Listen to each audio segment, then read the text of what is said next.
Les startups numériques, bientôt encadrées par une loi, un dispositif afin de faciliter les activités de ces entreprises innovantes.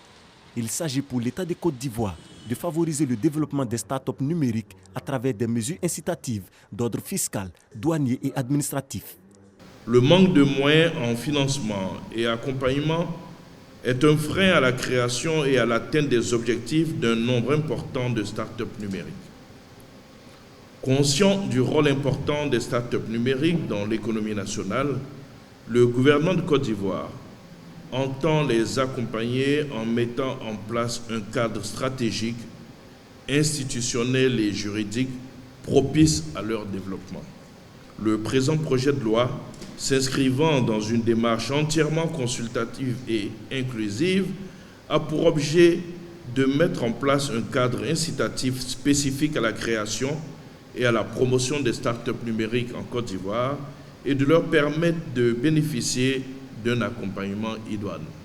Le projet de loi portant promotion des startups numériques présenté par le ministre Amadou Coulibaly est adopté à l'unanimité par les députés membres de la Commission de la recherche, de la science, de la technologie et de l'environnement. Ce projet de loi vient régler un vide qui existait, vide dans lequel ces startups évoluaient, pour leur permettre d'exister véritablement et de sortir de cette forme d'informel dans laquelle ces startups existaient.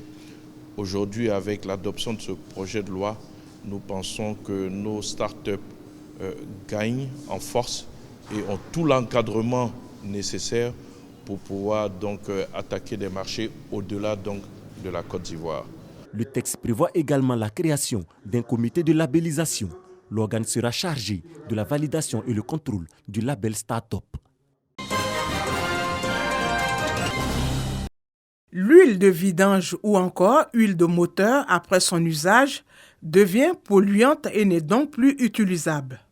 Ces huiles usagées, parfois utilisées au contact de la peau et même déversées dans la nature par méconnaissance. Dans nos garages, une fois la main plongée dans de l'huile noire, et quand on voit une vendeuse de bananes braisées qui passe, on l'interpelle.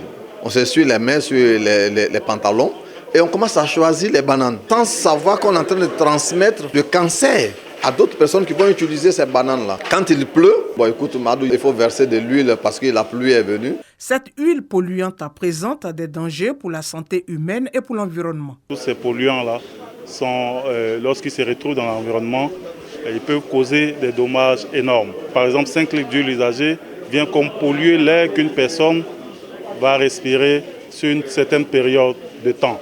Pour réduire son impact sur la vie des populations, le ministère de l'Environnement et du Développement durable a décidé de sensibiliser les acteurs de ce secteur, notamment les garagistes et les ferrailleurs, sur les dangers de ce produit. Première étape à Bobo. Nous avons entrepris des journées de sensibilisation d'information sur l'économie circulaire. L'économie circulaire, sachez que c'est la réutilisation des déchets pour de nouveaux produits. Nous avons aujourd'hui la chance d'avoir des structures qui utilisent ces huiles pour produire de nouvelles huiles, ce qu'on appelle la valorisation des huiles usagées. Le ministère décide d'aller plus loin. En partenariat avec des structures privées, il décide de collecter et de traiter ces déchets, un système de collecte et de traitement pour la revalorisation de ces huiles dans le cadre de l'économie circulaire. Nous avons pris l'initiative de contacter toutes les collectivités territoriales, tous les élus locaux, pour que nous puissions sensibiliser tout le monde à la chose de la protection de notre environnement, de ce type de déchets. C'est dans ce cadre-là que nous avons commencé par Abobo, qui pour nous, Abobo étant la commune où il y a plus de concentration de mécaniciens et de garagistes, nous avons pris Abobo comme projet pilote pour le lancement de cette initiative. Ce projet de revalorisation de ces huiles usagées permettra de protéger l'environnement et la santé des populations. La sensibilisation va concerner également d'autres communes d'Abidjan et des villes de l'intérieur.